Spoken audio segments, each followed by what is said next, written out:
कि पुराने हैदराबाद में जब जब आपने कुछ बोला है उसके बाद दंगे भड़के हैं। नहीं सर, इसके बाद नहीं सर, कुछ ऐसी घटनाएं भी हुई हैं जिसकी वजह से महाराष्ट्र में आपको बोलने के लिए, आपको डराने के लिए नहीं बोल रहा हूं, आपको जुमला वापस लेना पड़ेगा। अगर आप नहीं लेंगे तो मुझे आपके ऊपर क्रिमिनल डिफेमेशन फाइल करना पड़ेगा। मैं अपना शब्द वापस लेता हूं। इसीलिए कि आप बताइए कौन सी स्पीच के बाद दंगा हुआ। चलिए मैं अपना शब्द वापस लेता हूं, लेकिन मुझे बताइए फिर परमिशन लेने की जरूरत क्यों पड़ रही है? इतने बड़े प्रोफेशन से है, ये इतना महज़िब प्रोफेशन है, कोई बात करने से पहले बैकग्राउंड चेक कर लीजिए कि हमारे भाषण के बाद फसाद हुआ, गड़बड़ हुई, सिर्फ परमिशन की मैं जरूरत आपको क्यों पड़ती है? मैं आपको सर एक मिनट सर, मैं इस सवाल के जवाब बिल्कुल वो मेरे साथ ही है सर। 1999 में 22 सितंबर को मुझे जानवरों की तरह मारा गया पुलिस की तरफ से। मेरे ऊपर 2 गोलियां चलाई गई, मेरे आज भी मुझ पर बैक पेन है, 18 टाके सर पर लगे। सर मैं बंद का कॉल नहीं किया, दूसरे दिन मैं बंद का कॉल नहीं किया। मेरे वालिद जिंदा थे, पूरे पार्टी प्रेशर डाली के बंद कॉल करो। वाले मेरे फादर बोले नहीं, वो पॉलिटिक्स में है, ये सब चीजें होती है, तुम घर को जाओ। हम नहीं करे सर, हम क्यों करेंगे? हम ये बोले कि आपको समझने की जरूरत है हमको, आप डिसएग्री करिए, ये आपका राइट है, मुझे बोलने का एक राइट है। मगर सब ये बोलेंगे कि नहीं सब जने मिलकर ताली मारो, मैं नहीं मारने वाला हूं ताली, मेरे से नहीं होता ये।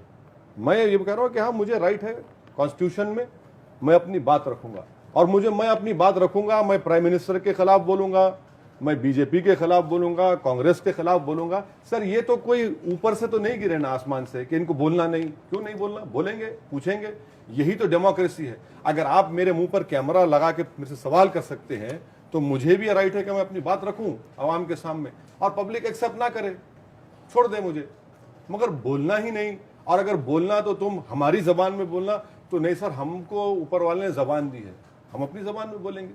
जी सर, लेकिन आप पॉलिटिकल पार्टी के खिलाफ ज़रूर बोल सकते हैं, लेकिन जब आप खुद सांसद थे उसी टाइम हैदराबाद में जब आपका स्पीच हुआ था तब आपका ही एक सेंटेंस था, हिंदुस्तान को हमें एक मुस्लिम राष्ट्र बनाना है। कहाँ बोला मैडम? बताइए, आप बताइए। नहीं मैडम, देखिए आप लोग अपना होमवर्क नहीं कर रहे हैं। जी बिल्कुल, आप बता दीजिए, डेट बता दीजिए। मैं उतना होशियार नहीं हूं, मगर मैं जो बोलता हूं मुझे याद होता है। मैं ये कहते आ रहा हूं कि हिंदुस्तान का कोई मजहब नहीं है। हिंदुस्तान सेलिब्रेट करता पूरे मजहबों को। हिंदुस्तान दुनिया में वाहिद मुल्क है जहां पर इतने मजहब हैं, इतना कल्चर है, इतनी तहजीबें हैं, इतनी जबानें हैं। इस मुल्क का जिस दिन एक मजहब हो जाएगा, ये मुल्क कमजोर हो जाएगा। मैं कभी नहीं कहा, मैंने कभी नहीं कहा। हाँ यकीनन मुझे फख्र है कि मैं इस्लाम पर मुसलमान हूँ, मगर मुझे इस बात का भी फख्र है कि मैं इंडियन मुस्लिम हूँ। हमारा झगड़ा कभी मुल्क से था ना है ना कभी रहेगा, खुदा ना खास्ता। हमारा झगड़ा जो लोग रूलिंग क्लास है, जो पावर में है, वो इंसाफ नहीं कर रहे। अब जब हम उनको बोलते तो एक तो सेकुलरिज्म की तरफ कम्युनल लेके चले जाते, एक एंटी नेशनल बनाए थे। तो ये परेशानी है इस मुल्क में। अगर आप ये सोचते हो, अगर इंडिया के लिए आप ये सोचते हो, लेकिन आपके हमेशा भाषण में या आपकी सोच में ये नजर आता है कि आपका झुकाव जो है वो हमेशा मुस्लिम कम्युनिटी की तरफ ज्यादा होता है। मुस्लिम इंडियन है, दलित इंडियन है, वही तो मैं कहना चाह रही हूं। क्या बुरी बात है? अगर मायावती, प्रकाश अंबेडकर, रामदास अठवाले, बामसेफ के वामन मिश्रा साहब, हम सब लोग बात करते हैं एक कम्युनिटी की डेवलपमेंट की, तो कौन सी बुरी बात है?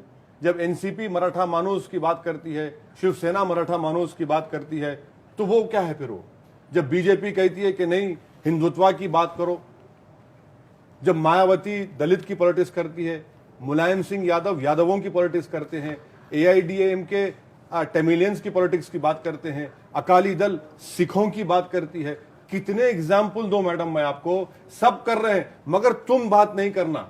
क्यों? क्योंकि हम तुम्हारे आका हैं, तुम हमारे गुलाम बनो। मैं ये कह रहा हूं कि नहीं, हम अपनी बात करेंगे, मगर आप ये नहीं कहना कि नहीं तुम जो करें अच्छा, हम नहीं करना। ये कौन सा होगा? नहीं, इसमें एक सवाल ऐसा है कि जब आप बात करते हो तो आरएसएस हो, बीजेपी हो, जैसे आपने बहुत सारे स्पीच पे कहा है, उनको ऐसे क्यों लगता है कि ये हिंदू मुस्लिम में तनाव हो रहा है? ऐसे क्यों लगता है उनको? क्या हो रहा है सर? क्या मैंने अपनी स्पीच में कहा था कि कौन है जेम्स लिंगडो? क्या मैंने उस स्पीच में कहा था कि ये कैंप्स चलाए जाएंगे ताकि यहां पर बच्चे पैदा हो? क्या मैंने अपनी स्पीच में कहा था कि अहमद मियां पटेल? मैंने तो नहीं कहा था। क्या मैंने अपनी स्पीच में कहा था कि लड्डे हैं मुसलमान? क्या अपनी स्पीच में मैंने कहा था एक धक्का और दो, गिरा दो इसको? क्या क्या नहीं कहा गया सर? मैं आज भी कह रहा हूं, मैं जिस दिन खुदा ना खास्ता, गॉड फॉरबिड, अगर मैं वायलेट करता हूं तो मुझे बोलो आप, you have violated the law, I will face the music, I will face the music, क्योंकि कानून सबके लिए बराबर है। मेरा झगड़ा क्या है कि ये सब बोले जाते हैं और कानून तोड़ते हैं, इनके ऊपर कुछ एक्शन नहीं लिया था। सोनिया गांधी इतनी बड़ी लीडर है, उसके ऊपर नाइजीरियन का वो कर दिए, क्या हुआ? कुछ हुआ? रामजादे, हरामजादे, क्या क्या नहीं कहा गया सर? आप बताइए कि मैं ये चाह रहा हूं कि इम्प्लीमेंटेशन ऑफ लॉ भी सेलेक्टिव हो चुका है। सर मैं यही बोलना चाहता हूं कि फिर इसमें आम आदमी कहाँ है? सब पॉलिटिकल पार्टी, कोई मराठा के बाजू ले रहा है, कोई मुस्लिमों की बाजू बोल रहा है, कोई हिंदुओं की बाजू बोल रहा है। आम आदमी का क्या होने वाला है? आम आदमी दिल्ली में पावर में है, मगर आप जो आम आदमी की बात कर रहे हैं, आप ही तो वोट डाल रहे ना इनको, आप ही तो वोट डाल रहे शिवसेना को, आप ही तो वोट डाल रहे एनसीपी को, आप ही तो वोट डाल तो रहे। यही हम चाहते हैं कि एमआईएम किस रास्ते से जाने वाली है? MIM अगर एमआईएम को मुझे वोट डालना है तो एमआईएम का रास्ता क्या है? एमआईएम का रास्ता यही है कि जो वॉइसलेस पीपल है, जिनसे इंसाफ नहीं किया गया है, हम उनके लिए लड़ेंगे और लड़ते आए हैं उनको। और एक बात, हम किसी मजहब के खिलाफ नहीं है, ना थे ना रहेंगे।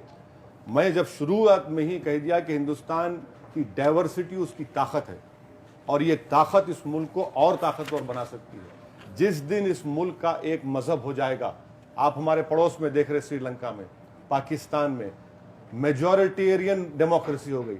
हम मेजॉरिटेरियन डेमोक्रेसी को नहीं अपना सकते। हमारी डेमोक्रेसी है मगर पार्टिसिपेटिव फॉर्म ऑफ डेमोक्रेसी है। यही ख्वाब हमारे बुजुर्गों ने देखा था, उस ख्वाब को पूरा करना है।